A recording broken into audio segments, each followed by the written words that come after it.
Recording.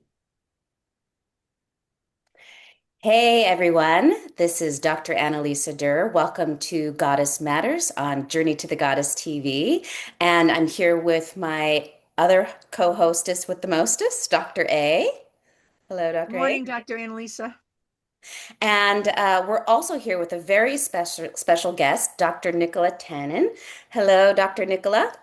Good evening, because I'm in the UK. But good morning to you all. Yes, I'm so excited that we're covering the time zones and we're covering across the pond, and you're coming in from the UK. This is very exciting. Yeah. Just wait till we try to include someone from Australia or like India or the Middle East, also within our time zone. That'll be fun. Um, anyway, so we're really excited to share today's episode with you. We're going to give you a little bit of the show notes up front here, so you know who we are and who Nicola is, and what's going on in our lives and our businesses. No, we won't get too personal, actually. So, Dr. A, do you want to start by introducing yourself? Sure. My name, I go by Dr. A because Andrea Mataset-Slaminski is too much for anyone to remember or care about. But anyway, yeah, I'm excited to be here. Dr. Annalisa invited me to co-host this show this year, and we've been having a lot of fun so far and diving into a lot of great topics. I am a therapeutic women's midlife and menopause coach, specializing in the triple transformation that women go through, which is physical, psychological, and spiritual during the years that I call Regency from about 45 to 70. And I have a private practice in Southern California. I do one-on-one clients. I teach online. I work with people in person. I do workshops. All kinds of different things. And both Dr. Annalisa and Dr. Tannion, I am grateful to say, have worked with me in my practice in the past, and just really pleased to be here this morning. Awesome. Well, I'm happy to have you as always. And just a little bit about me before we go on to Dr. Nicola. Um, I hope it's okay if I call you Dr. Nicola, by the way, unless you prefer I call you Dr. Tanyan. Um, okay, obviously, you know me from Journey to the Goddess TV. I also am an almost first-time published author. I'm writing a book. I can't announce the title yet, but soon it'll be announced on the goddess Inanna and meant reimagining her descent of Inanna myth as a sacred menstrual cycle journey and what it means for women to divest themselves of their patriarchal identities and come home to their sacred feminine powers. And so that's a theme that runs through all my work. I'm also taking women on a guided pilgrimage tour to Mary Magdalene's sites in the south of France this May. So join us. Even though this episode is pre-recorded, April might be a little late to make that leap, but hey, there's probably still room for you. So come and join us. You can also find my latest Mary Magdalene workshop recorded, a do-it-yourself class. On my website, and the link to that is in the show notes. And now to our before we get to our guest of honor, sorry, I want to remind everybody to like this episode, leave some comments. At least I will be in the live chat when this premieres. Dr. A might be there. Dr. Nicola might be there as well, if she's available, and we can chat with you in the live chat while it's premiering live. So I said subscribe and share this with your friends. We want to grow our audience. We want to broaden the conversation as we bring in really interesting guests and have very provocative, life transforming conversations, if I don't say so myself. So with that, today we're going to introduce Dr. Nicola, and then we'll get on to the topic of the day. So Dr. A, if you want to introduce Dr. Nicola. Yes, absolutely. My pleasure to introduce Dr. Nicola Tannion, known as Nikki. Ph.D. is a medicine woman. She's a guide and a writer who works both in the earthly realm and often the unseen or dismissed parts of human existence. From energy work to dreams, symbols, and patterns to those now in the ancestral and angelic realms. She's sought after as an energy worker and a spirit guide for her accurate insight, grounded approach, use of ritual, and somatic/trauma supportive practices. Nicky has over 30 years experience teaching and has lived and worked in Australia, England, the Netherlands, Mhm. and the US. And this past December, Nicky relocated back to the Cotswolds in England. And though I'm sad to lose her in the US, I'm thrilled that she is able to be now where she can tell you a little bit about her work with the sacred sites and also returning to her root work from her dissertation. Welcome, Nicky. Brilliant. Thank you. Welcome. Thank you very much. Thank you. Thank you both. Yeah, so Dr. Nicola, do you have anything else that you'd like to share with our audience before we get into um, the discussion? No, I'm just really excited to be here. Thank you both for inviting me. I've worked with you both. We're not, first time colleagues by any means. We've got good synergy and good rapport here. I'm really kind of excited to be back in this uh, land rich in mythology, right? So I'm currently living in the Vale of the White Horse, right, near the Uffington White Horse. I mean, very potent mythology within the landscape.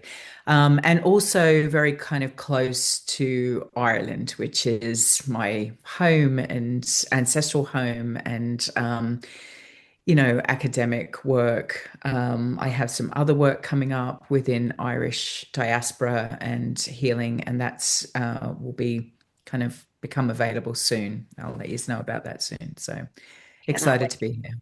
Thank Yeah. you. Thank you. Thank you. Cannot wait. Yeah.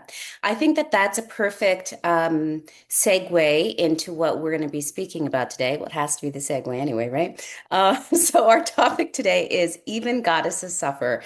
And this idea was born out of a conversation that Dr. Andrea and I had a couple years ago when I interviewed you, Andrea, on my channel about your work. And you made an offhand comment that even goddesses suffer. And I was like, you know what? That's right. We have lost the totality of the meaning of what a goddess actually is in modern day society. It's often used, as we all know, to refer to a sex symbol, like a Venusian sex symbol. Like what's the first image that comes to your mind when you say goddess, or what do you think the average person? It might be like Marilyn Monroe or something, right?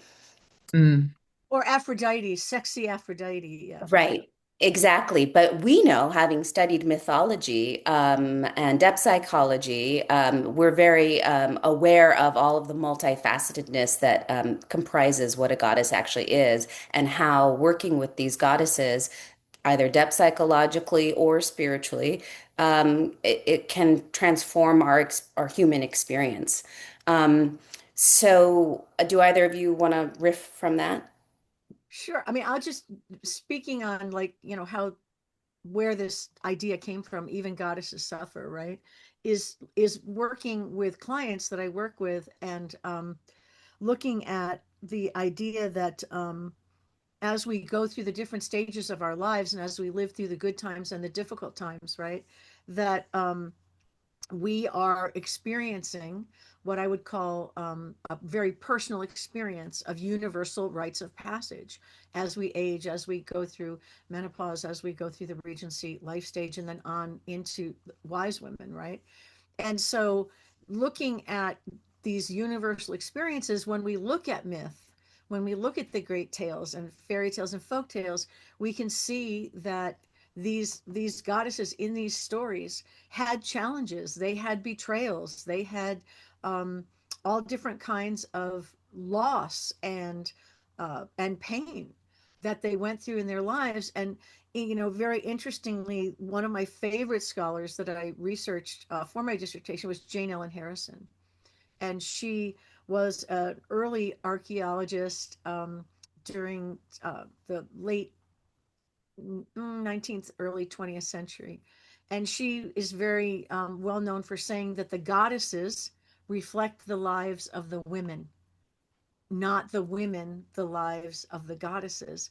And so to me, that really spoke to the fact that these goddesses are mythologems or myth examples or metaphoric examples of how we navigate the experiences of a life. And we suffer and the goddesses suffer. So that's kind of where that came from. Absolutely. Love that point. Absolutely. Yeah. Yeah. Yeah. Um, so I think as we start to deepen what it means to be a goddess and this theme around suffering, we actually got together, we spoke a little bit before we started recording, and we realized that, there are so many different ways to even have this discussion about the suffering of the goddesses. And I'm really, really excited to hear your take on it, Nicola, because I think it would be easy for all of us to start with the depth psychological piece because that was our training. But there's also these like deep historical, sociological underpinnings around the suffering of goddesses. And so, how do you feel if we just dive right into Nicola's approach? Absolutely, go for it. Let's Yeah. go. Let's go. Let's go. So one of the things as I was prepping for today in the conversation today, and I was looking specifically at Irish goddesses, and that's who I want to bring in. And then and I've got, someone to share in a little bit. But one of the next kind of points that came up for me was what happens to the goddess, or does the goddess suffer when she is demoted? And what I specifically mean by that is when she has been taken either, through another tradition. And in this, I was thinking basically of the goddess Bridget in Irish mythology and how she morphed through the colonization and oppression of the Irish people into a Catholic saint. And we have Saint Bridget.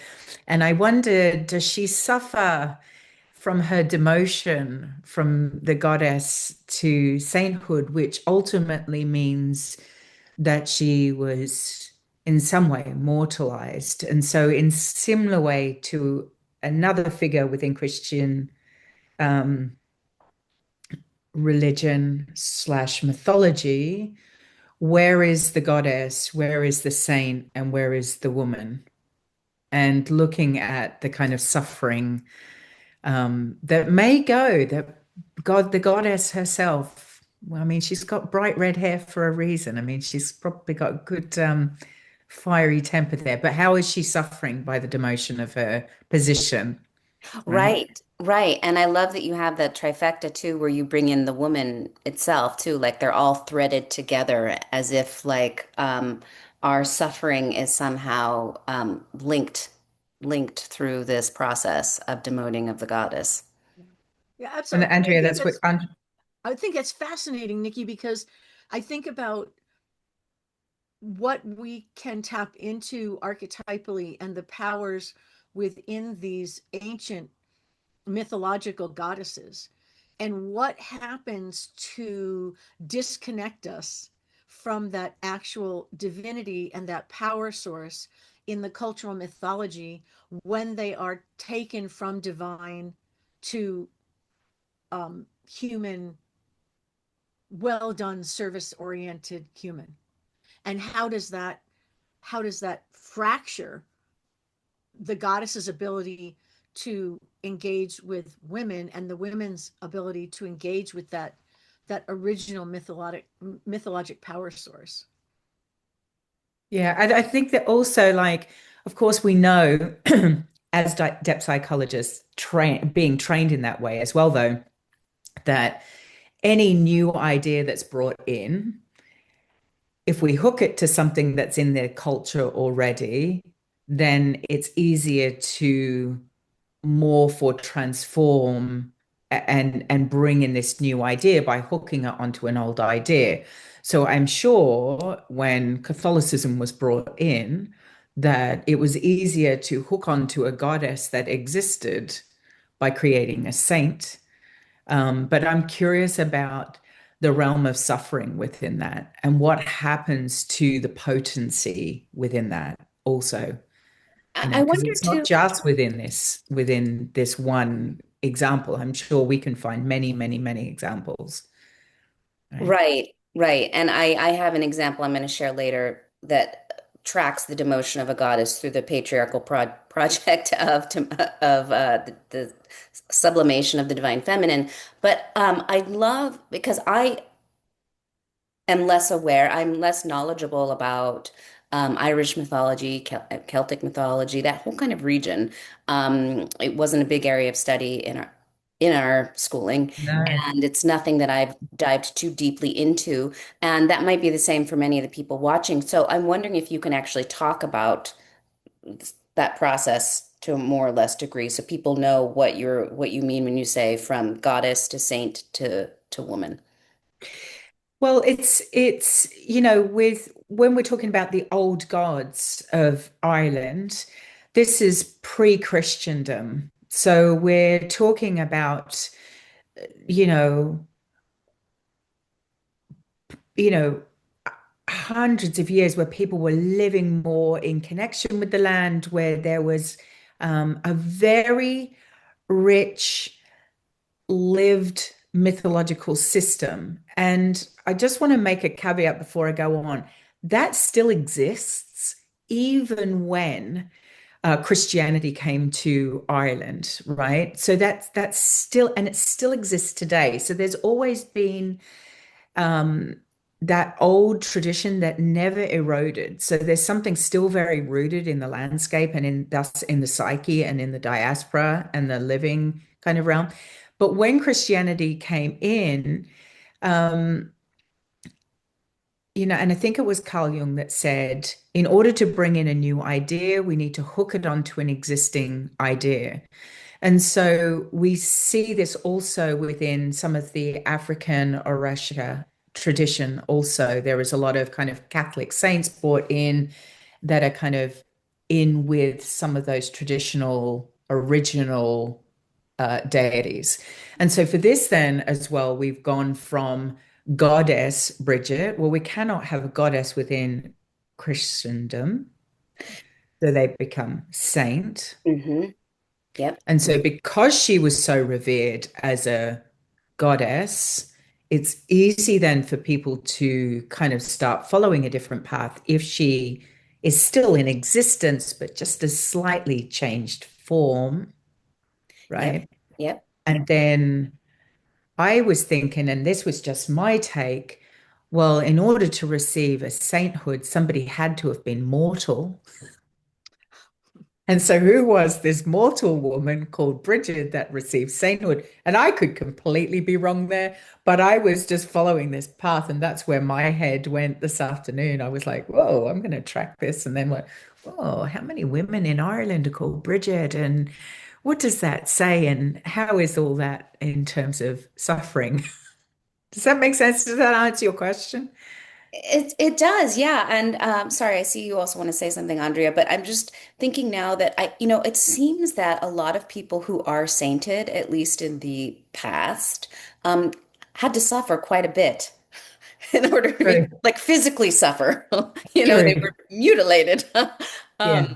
for their faith, for their Christian faith, whatever that meant. And I want to make a little caveat too that what you're describing of the Christianization of goddesses also happened, I think, in Greece. I mean, you can see that in a lot of their saints as well, like Sophia. Was that related to Sophia from the Gnosticism and the idea of Sophia's wisdom? Even in Mesopotamia, you have the fusion of Inanna and Ishtar, because as the empire was trying to take over, the Akkadian Empire was trying to take over the Sumerians, they wanted to give the Sumerians something familiar to worship, and so that they would be more amenable to this Akkadian empiric rule. So I think this is definitely something common that we see throughout history. So thank you for bringing up that point too.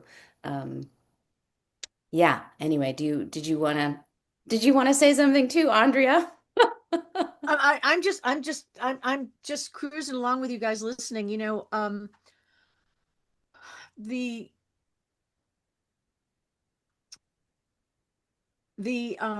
disempowerment or the um, popularization, maybe let's put it that way, of goddess um, spirituality, um, the and the revivification during the late 60s, early 1970s, and 1980s of goddess spirituality really brings to mind to me a lot of what Nikki is saying, and how much of what we um, use as whatever the three of us do, or any other women or men out in the world do, in terms of incorporating some of these mythologies into their personal ceremonial or ritual practice.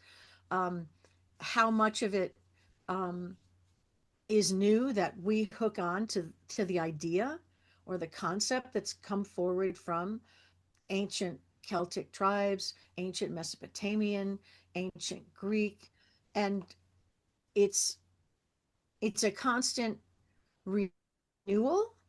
And I wonder, based on what Nikki is saying, how this transformative thinking causes, in a sense, I would say, disconnection or suffering between what we could call those original energies and the difference between what we identify it as now. And Yes. will we ever Good be point. able to really know? Yeah, I feel like that's a theme that I really explore in my work with Inanna. Um, because I say over and over again that the way that she's come down to us today and the way that women are reclaiming Inanna as a symbol of sexual agency, especially, um, is not how the ancient Sumerians would have understood her. And that's not even just me saying that. That's actually a lot of Assyriologists speaking about Inanna, that she wasn't, that the gods and goddesses weren't myth models to the ancient Sumerians and Mesopotamians the way they are today, but they were more, I call them like propaganda tools of propaganda or enculturation tools to model for women how that they should behave in certain ways. So they Mm, were reflections of women's lived experience, like what mm, they were doing. And I believe, I don't want to make this about Nana because I don't want to talk about her suffering. I want to talk about the suffering of her sister. Um, but I have talked about how Inanna was originally a pre-patriarchal sovereign goddess, and she became patriarchalized. She went through a process of becoming patriarchal enculturation, and all the myths we have of her are reflective of that. If you look at them within the historical context of what was happening in the culture and how and why she would have been used in that way. So there is this tension between what she meant to them and what she means for us today. And I think those two things can coexist. And as long as we, at least in my opinion, recognize that who she is for us today might not have been the same as what she was to the ancient Mesopotamians. Isn't that true of all of them? I Yeah. would say that's true. That's true of all of them. And we're not saying, I don't think any of us, or any, and what I hear, I don't think any of us are saying is the way that they are being reclaimed was the way that they were seen at the time. I don't think any, I think all of us are very aware of that. Here, I think yes. that's a really important point to make because, Yes. Yes, you know, here, yes, yes. No, I thinking more about like the pop cultural approaches, like the more yeah, for uh, sure. Yeah, yeah, yeah, new age, for lack of better word, approaches to Yeah. these goddesses. And what we're trying to do here is bring forth the fact that there are nuances, there are all these contexts, yeah, and they can all coexist, and we're helping people see that. Yeah. yeah. So sorry if it made it seem like I was talking at you two. No, no, it didn't. I'm always like, Yeah. yeah, I just have to talk about Sagittarian qualities, for example, and I'm poking at you a little bit too, Nicola. But there's this thing that the shadow side of a Sagittarian can be like dogmatic or like trying to force feed their ideas down people's throats. I'm not saying you're like this, Nicola. I know I can be like this. I have a stellium in Sagittarius and a rising, so I can be like, take it. This is what I believe. You should believe it too. So if I Take ever this medicine. It's good for you, damn it. Yeah. So Yeah. I always have to check myself. I think it's really interesting though, kind of what's come up for me sort of in the just a couple last minute is thinking about the work that you do, Nikki, in the unseen realms, the energy work that you do, and thinking about how we can tap into or understand um, or utilize, in a sense, or try to access some of the original archetypal energies, right? That are still, like you said, in existence in the land, in the mythology of the land, and the psyche of the people, right? And the Yeah. history. And how do we um access that? How do we bring that forward at a time when so much has historically been reinterpreted differently, been through the generations. I mean, you look at what Fraser says about myth is very different than in some ways what Campbell says about myth, which is different than what Hillman says about myth, which is different than, and they have intersections. But in looking at how myth helps us live a human, how we tap into those energies, I'd be interested in hearing your take on that. Can I add a question into that, Nicola? Is that okay? And I think Sure. to be really prescient to, or circle it back to our theme today, how might the living presence of these mythologies and these beliefs actually help us understand our suffering, whether that is to your work, the cultural lineage Hmm. experience of Yeah. suffering, or personal suffering, et cetera, et cetera. So to answer Andrea's question first, I think there's two things that come up. I truly believe that no information is lost. When we talk about or hear about lost languages and lost information, I still truly believe it's in the collective and it's held in the unseen realm. And what it does is it waits until there is somebody who can access the unseen realm or who is open to hearing maybe an inspirational thought, and they think, I'm going to run with this. This is an idea. Where did that come from? Right. So I think there's a couple of things in here, and this is nuanced, but I do truly believe that, no information's lost. It is waiting for somebody to be receptive to that information. And then what we'll find is there becomes a rising of that information within the information or the regeneration of that language, for example. And then there becomes the tipping point potentially, right? So I think there are a lot of that's one way I look at that, right? The other thing that came up when you asked the question is, I'm always conscious of the fact that there are people deeply rooted in the written academic form of history of mythology and what we know. And that also was somebody's interpretation, limited and tainted by their own worldview or limitations, right? And that's true of anyone. So I think these two things have to coexist. We have to re-examine that what was written at the time, who took the information down, how did they transcribe it, how did they interpret or translate words, who was it, right? Was it an oral tradition like it originally was in Ireland?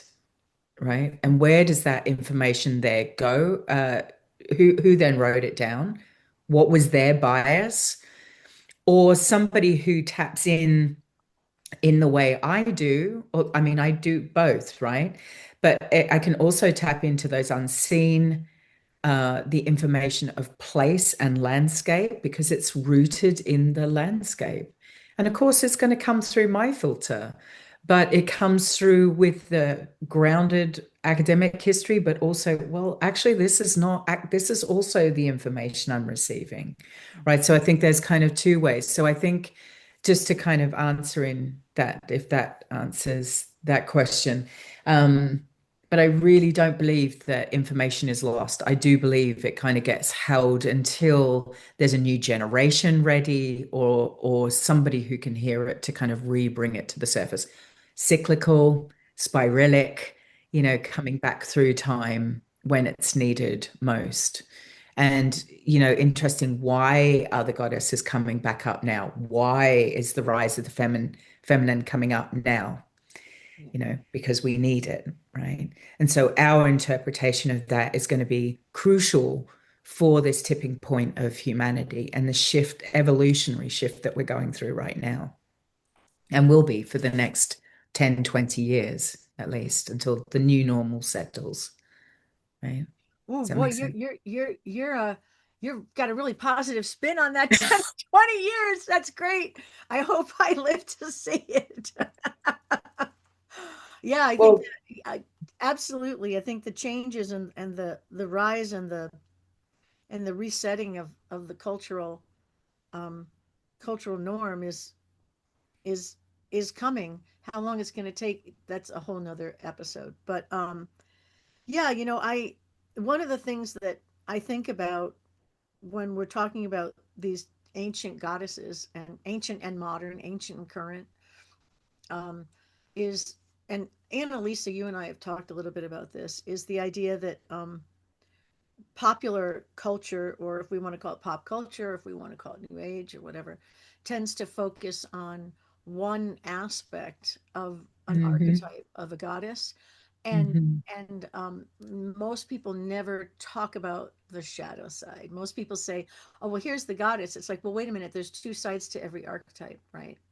And and and um I think it's in the incorporation of that shadow side, that, or the understanding of it anyway, that we can really embrace the idea of even goddesses suffer, right? And see how it applies, um, whether it's through the Christianization of it, or whether it's through the actual depth psychological interpretation of it in anyone's particular life. I know you feel strongly about that, Annalisa, in terms of the opposing energies, right, of the shadow side, right? Well, yeah, I mean, I think, when you had initially made that offhand comment, it wasn't like I didn't know that they didn't suffer, but it just seemed like a really obvious statement that nobody actually considers, like to actually externalize that sentence. Like we Mhm. know, for example, a myth that many of us are familiar with, the Greek myth of Demeter and Persephone, and Demeter's loss of Persephone to the underworld, to put it mildly. Um, that that myth is really showcases suffering, and not just a mother's suffering, a daughter's suffering, the suffering of the gods when they get no more libations, the suffering, the ecological suffering when Demeter withdraws her life force. Um, so I think, or we can look at a figure like Venus or Aphrodite, right? And commonly in the pop culture, we think of her as the sex pot, like the desire of men's sexual. Um, she's a sexual object. But when we look at a myth presented to us by, I think it's Ovid's Metamorphosis, and or no, it's not that one. Sorry, it's the um, it's the myth of Eros and And Psyche. Psyche, yeah. Venus shows up, and I'm forgetting who wrote that right now. Venus shows up, and she's very jealous. She's very kind of tyrannical and petty, and she puts Psyche through all of these trials. And of course, there's a beautiful depth psychological way of looking at it, but just to show, sorry, a depth psychological way of looking at the myth as a whole of these inner Yeah, figures, how they yeah. interact within ourselves. Yeah.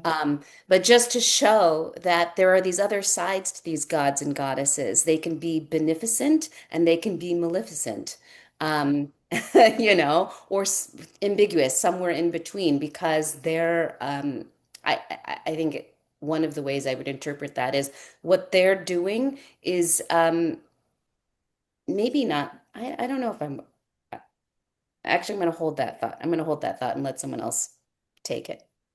Well, I think I'm wondering, it just made me wonder like how much of pop culture's takes on goddesses is really a form of spiritual bypassing. Mm. We're just looking at this one side and not looking at how within the mythologies, how the goddess has suffered and what that means, Hmm. right? For them, for their story, for the reflection on us. for the reflection on our society, for the reflection on women, there's a lot of a pop culture. Okay, let's look at, to your point, Aphrodite, let's look at this. And it becomes more of a meme if Mhm. it's not spiritual bypassing. It's very Reductionist, maybe is the word. reductionist, but I was going to say more it's very thin, isn't it? It's And that's not the right word. I've got a word that I'm kind of looking for, but it superficial. yeah, And very. it really plays into sexist stereotypes about women. It can. These little memes that the way that we reduce women to these eh, memes, basically, these like tropes, right? And oh, if Aphrodite is being petty, oh, that's like, the way that people talk about women when they're premenstrual or something. We get reduced to these memes, and it's easy to attach um, these without actually understanding the whole context around the suffering of the goddess, is also the way that we treat women without understanding the full context of how women suffer, how we're taught to swallow our pain and our rage and not express it. We just get, you know, we just get labeled in these trope ways the same way the goddesses do. And maybe it teaches us how, as you're saying, to bypass ourselves, bypass our own suffering. I think that's a very Western cultural norm to bypass suffering, to bypass grief, which is one of my areas of expertise, right? We are death adverse and grief adverse. We're suffering adverse. I Mhm. mean, we all know somebody who says it's not that bad, or do not, catastrophize, or when you're speaking of very legitimate concern. I mean, or there becomes the inversion or the projection, like the ill-placed projection, even in the goddesses, who ill-place their rage at their husbands onto the women that their husbands had affairs with. I mean, so I think that, and the other thing that it makes me think about is um that there's this very, like, we're just going to use the goddesses away and just invoke the goddesses, and we're going to pray to this goddess, or we're going to use ritual to this goddess without really understanding the totality of what that means. Right. And then people are like shocked when you know the whole experience shows up rather than just the light experience shows up. Yeah, Right. yeah. That's a great point too. Or Yeah. when something that's an aspect of the goddess that they either don't know about or refuse to acknowledge, right? What they've bypassed, um, Yeah.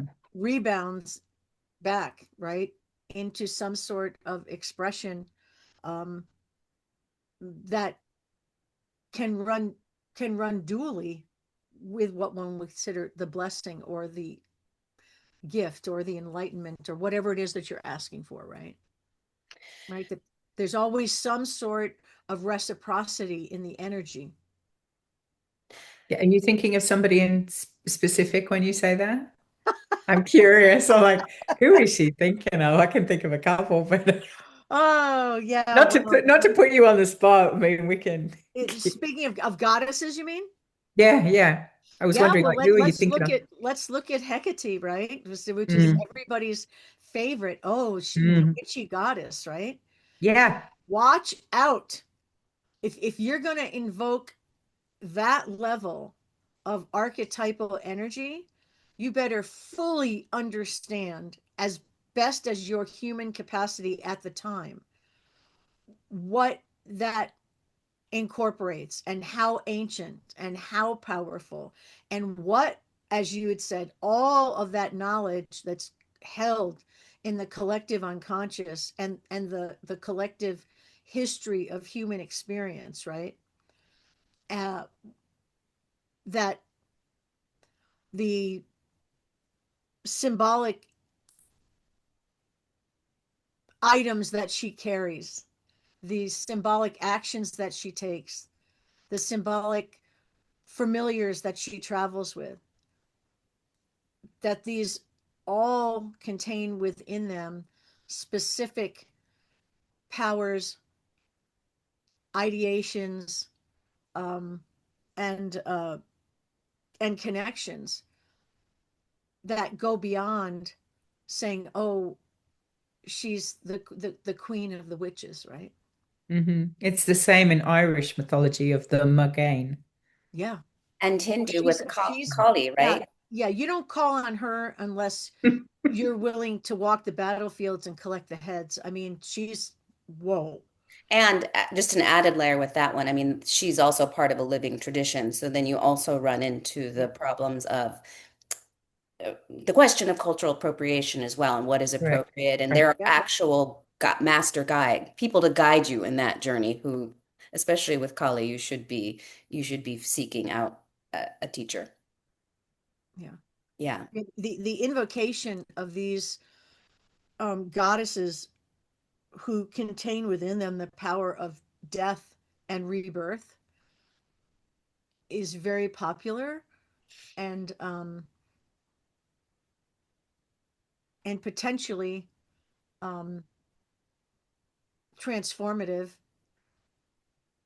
not always in what would be perceived as a positive or good way, right? In terms of in terms of invoking those It's an powers. unexpected initiation. Yeah, And is that when the goddess makes the human suffer ex- versus the goddess suffering herself? exactly. I like that. I like that.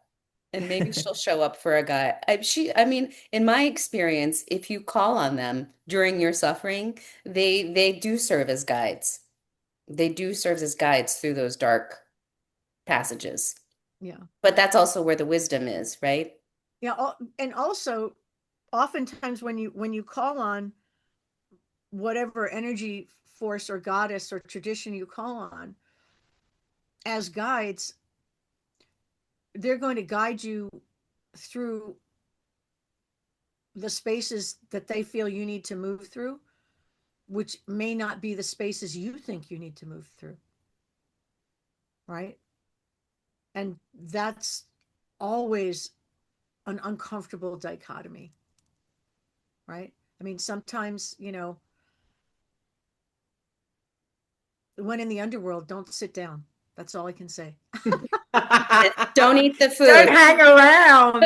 And don't eat Did you like anything. that? Yeah, Don't don't sit eat anything. down, don't eat anything, don't And drink anything. yeah, don't hang around. Like, but that's a whole other play on Yeah. something. If he flashes you a sexy smile, walk away. There you go. I think you ladies have another topic.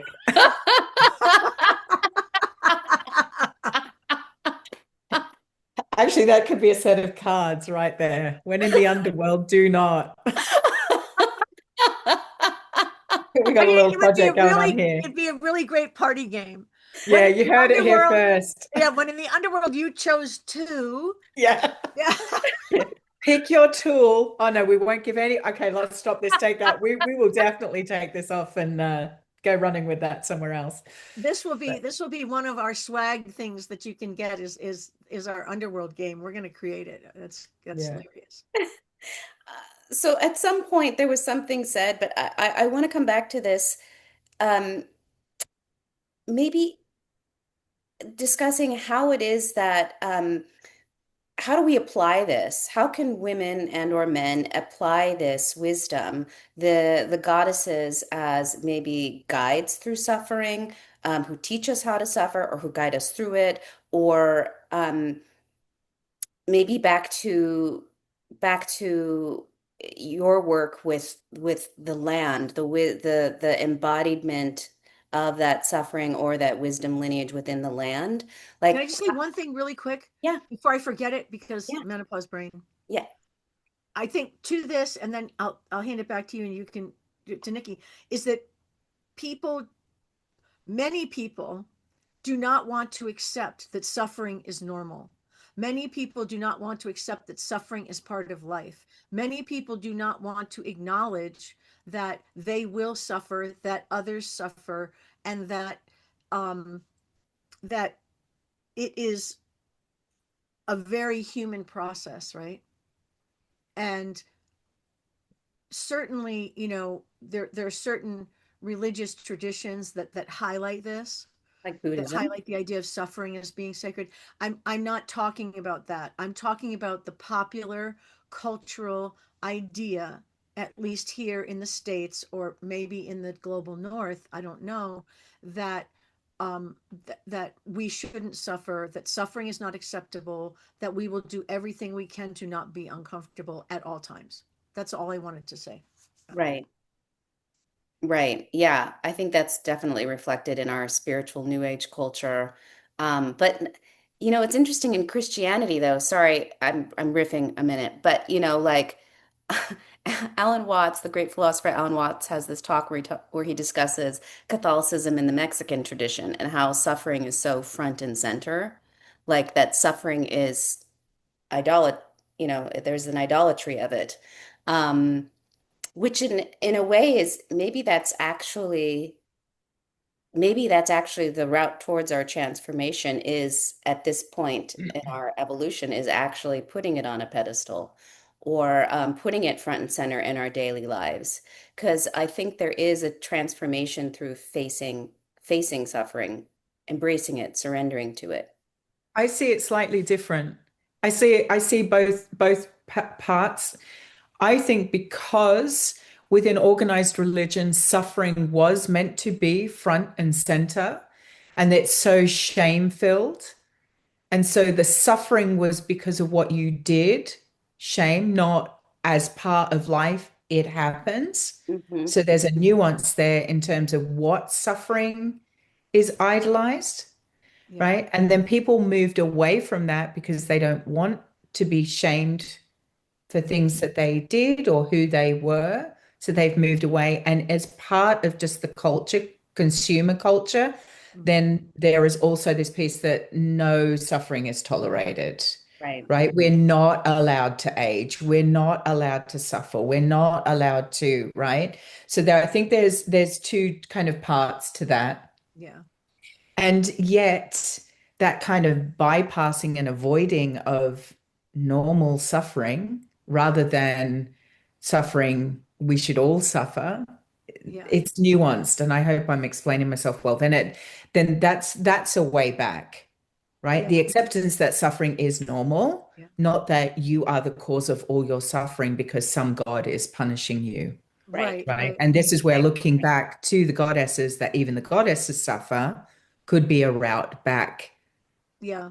for Yeah. our culture, back to Yeah. accepting suffering as part of life. Yeah. What Yeah. you just said really triggered something in me, Nikki, and the idea of the pathologization of Yes. women suffering, Yes. and Yeah. that women suffering through living in patriarchy, through trauma, through um, violence against women, in all different types of violence against women, that the the suffering response to that is pathologized and Yeah. often medicalized, Yeah. like, don't talk about your suffering, don't try to find a way to work through it. No, it's made you mentally ill, let's now put you um on some kind of medication and shut you up, right, because of Yeah. what you're enduring. And I think it's all part of this same imbalance around the idea of accepting the suffering, accepting and working with trauma, accepting and working with grief, accepting and working with pain, right? Is not, nobody wants to see it. No, we don't want to hear that. We don't want to see it. We don't want to know about it. Go take this pill, be quiet, don't Hmm. But talk I about think that comes also back to how the goddesses are viewed, it. Mm-hmm. right? So when we think about Zeus and all the, I mean, how that is completely mirrored within the culture currently, but I digress.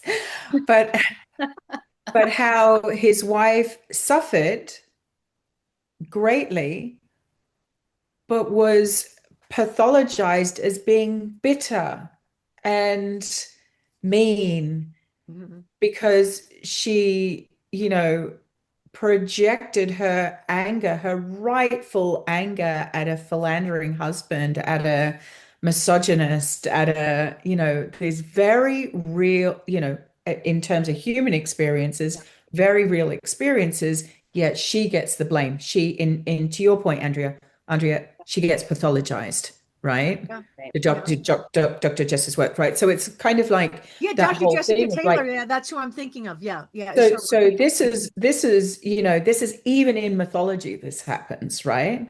Mhm. And so looking at that, I've always kind of gone, why are we saying that she's bitter? I'd be pissed off too. Like, like, Yeah. hello, I'd right? be turning other women into cows for sure. No, I'd be turning him into a cow. I'd be And turning him into a cow. And I think that that's also the other side of that, right? Is like when women get pathologized, when they're silenced, when their voices are silenced. I think something we're going to Yeah. be talking about tomorrow. The energy of that suffering and that rage can come out, I'm going to say sideways, can come out sometimes and directed at other women who are Mhm. victimized and Yeah. suffering. Um, nothing is black and white. So I don't want to say that someone is, when I have certain people inside of my brain right now who are both agents of the patriarchy, who are perpetuating these patriarchal behaviors, but can also be victims of it at the same time. So Mhm. it's interesting to see how both of those things can also live, those tensions of opposites can live together and be true at the same time. Well, it has to Mhm. be because it's a both and. We're Right. the fish swimming in the water of patriarchy. We can't not participate in it. It's the entire cultural global system. We Exactly. can try to become aware and conscious of it and decide how we'll change how we participate in it. But we're living in the midst of it. We're alive in it. Right. And so I wonder, as we're saying all of this, we're talking about the tension of the opposites, if it's important to remember too that, as we're to not totally demonize other women who are perpetuating, you know, Yeah. who are agents of the patriarchy, perpetuating some of these really terrible things that are happening today in our culture, and also see them as victims of the same system. And we don't know their stories. We don't know what they've also had to endure. Um, so I think that we need to humanize them in the same way that we can humanize. Maybe the goddesses help us see how we can humanize women instead of see them as these evil tropes. Maybe. Well, it makes me wonder how many of the goddess mythologies we've read that are written. I mean, it's clear, right? They are written through the lens of patriarchy. Mhm. Yes. Yep. I mean, that's really, really clear. Yeah, I wanted to bring in a Reshkagal into this talk, and we're running out of time. But I will just say very briefly that you can see through the evolution of her characterization that she had been queen of the underworld. Possibly, it seems that actually her son was the queen, or was the ruler of the underworld first, historically, and then what we know really is her as the queen of the underworld. And then through time, as the Mesopotamian society got increasingly patriarchal, they developed some myths of how the underworld was taken over by a male god violently through this sexual violence perpetuated toward her in two different myths. Um, but interestingly enough, when you read them, you see how she also participates in this sexual violence, both toward him and submits to it. Um, and so yeah, so we see how the goddesses also um, are victims, but also perpetuators of these patriarchal behaviors. And so, what better example of how the goddesses reflect the lives of the women, right? Totally. Right. Yeah, yeah. So I think it's also really important in the kind of last few minutes we have, if we have any ideas or thoughts as to how then we can reapproach these goddesses as myth models for suffering. Like how do we take the ideas that we have here and apply them to our lives? Anybody? Well, I think, if we read the myth, if we're looking at the myth, look at the whole myth. And I would encourage people listening to this to really look at the total story, not just the shiny bits. Go and dig deeper and, do your own research on a goddess you've heard about, or where are you drawn to? Who is calling you? When I work with ancestors and work with somebody with ancestors, ancestors, that's huge. It's archetypal, but there are many, right? So who is it that's calling you to work with them at this time? And to kind of narrow it down and then look at the whole picture, right? And to look at also uh, the approach. Is that true for me now? Is that still true? Right? That was true. That was how she was portrayed then. How am I looking at this without, completely going off script and saying that, like, the Morgaine, for example, is a goddess of a sex symbol, right? That's completely not accurate at all, right? So we're keeping within the authenticity and the originality, but to go deeper and really do a little more. Look at the suffering. Where did they suffer? How did they suffer? How did they deal with suffering? It kind of takes me, if I've got time, there's an Irish goddess called Marca, and she was in a very kind of, just tell the story very, very briefly. She came into a mortal's life and just kind of came in after his wife died and took over the caring of the house and kind of took on wifely roles, right? And they were, but she had one condition to him, which was never tell anybody who I truly am. And they were at a fair. He was at a fair, and the king's horses had run past. And the king proclaimed, I have the fastest horses ever. And, you know, he'd had a few drinks, and we know what happens when guys have a few drinks. And his lips got loose, and he said, well, no, actually, my wife could outrun your horses. So the king summoned her, and she begged and pleaded and said, but I'm in my ninth month of pregnancy. He said, I don't care. You have to outrun my horses because your husband's basically dared you. And if you don't, we're going to kill him. So she runs and she's outrunning the horses, and she stops him because she's a goddess. She gives birth to twins during the race and gets up and continues to run, but she's in excruciating pain, right? So she's suffered greatly. She's in labor with twins and she's running this race. So I like what she did, which was cursed the men for 5 days and 4 nights to experience the labor pains that she had experienced Mm. for 9 generations. I mean, not just the guys who were there on the day.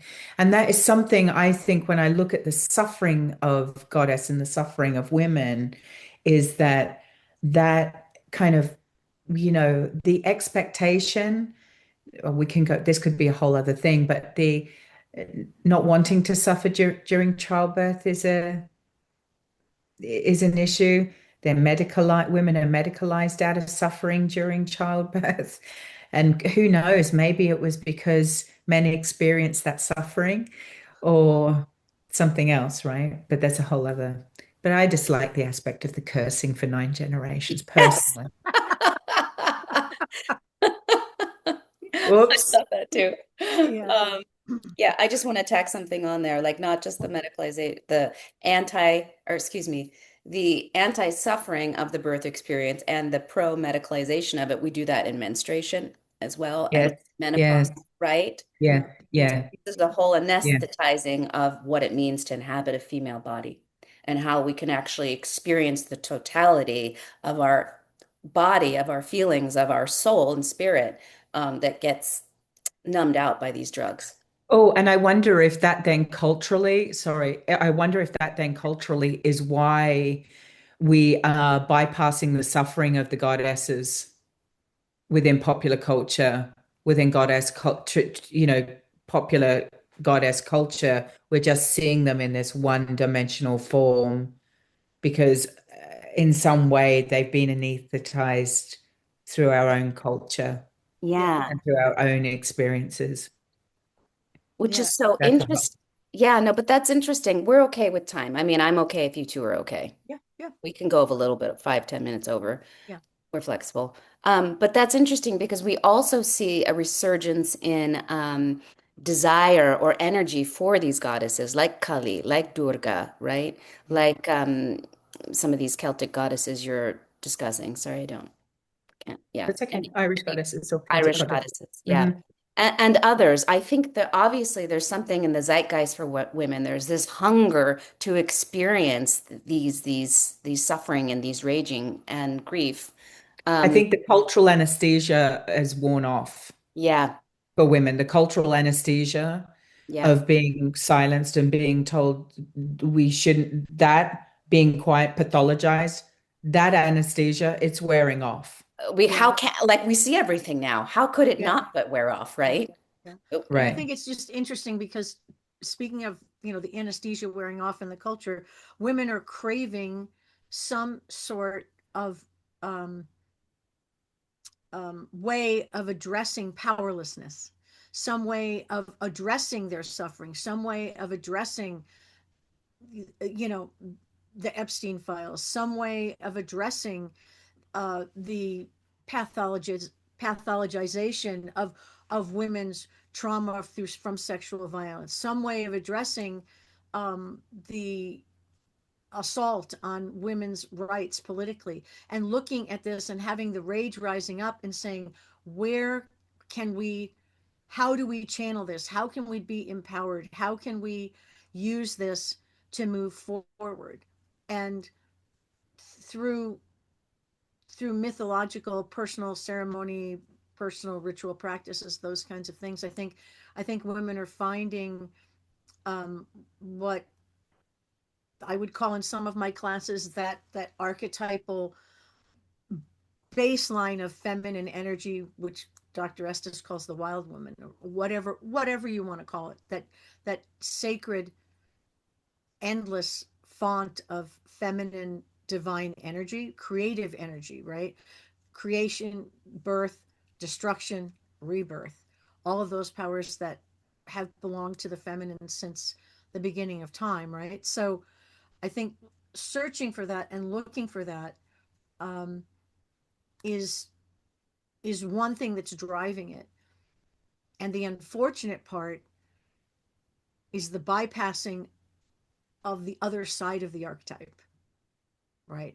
The dark, dangerous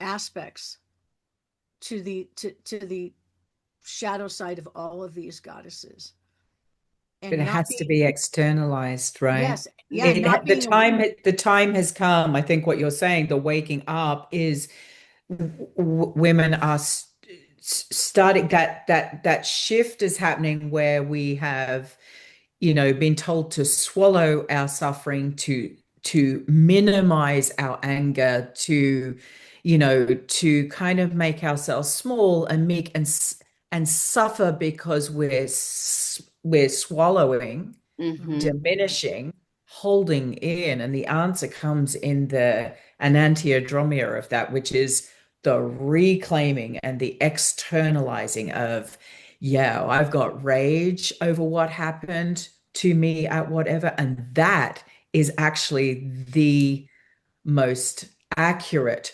response, hmm not medication. Actually, getting anger. I had a coach I was working with, Roxana Dradi, who calls it the sacred red. And women need to reclaim the sacred red, right? It's the same energy as that gives birth. It's the same energy that kind of it's the digging deep really into our power. But when the culture's saying that's not okay, then we've got a conflict. And for centuries, women have been holding that conflict inside of themselves. Right. We're going to be talking about the male fear of female power at the end of March. I think that that's, that's actually, I'm I going to think, be live in the chats at that yes, point, just adding my 2 cents worth in. you should be there for that. But I mean, that's the segue to that. But interesting enough, the way that these episodes will premiere, that'll be the episode that comes out before this episode, Okay, gotcha. Yeah. the week before. Um, yeah, well, this has been really rich, and I felt like really toward the end, we really started to find our rhythm together. So thank you. Not just find the rhythm, but the soul of the show really started to form. Um, anyway, that was my physical experience of the last half of our show together.